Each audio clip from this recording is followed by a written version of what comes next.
వాడు రాబట్టురా నీ గురించి మాట్లాడుకుంటున్నావు. విన్నా, అంతా విన్నా. నువ్వేమన్నావో నేను విన్నా, మన పెద్దలు విన్నారు. ఏ పొట్టున్న వాళ్ళు ప్రేమించకూడదా? నా జాబేమిటి? పౌరోహించావు, కూర్చొని చేసే పని. ఆ మాత్రం గుప్పెడు పొట్టుండదా? వీళ్ళందరికీ సిక్స్ ప్యాక్లు ఉన్నాయా? రేపు పొద్దున వీడి పొట్టరాదని నువ్వు గ్యారెంటీ ఇవ్వగలవా? ఇక్కడ డిస్కషన్ పొట్టు గురించి కాదు, పెళ్లి గురించి.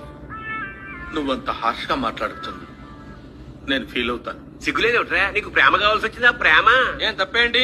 ఆ కుటుంబాన్ని ఇంతకాలం ఆదుకున్నాడు, వాళ్ళ కష్టసుఖాల్ని పంచుకున్నాడు. పెద్ద మనసుతో భర్త లేని ఆ పెద్ద ఆవిడ్ని కట్టుకుని ఆవిడకో జీవితం ప్రసాదించాలనుకోవడం తప్ప?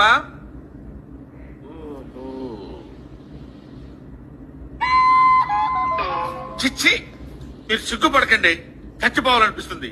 గురుగారు, మీరు ప్రేమించింది చిన్నకళ్ళని చెప్పారుగా. ఇండైరెక్ట్ గా వీళ్ళకేదే చెప్పాను, అర్థం చేసుకోలేకపోయారు తింగరు. నువ్వు పెళ్ళన్నది తల్లితో కాదా? పిల్లతోనా?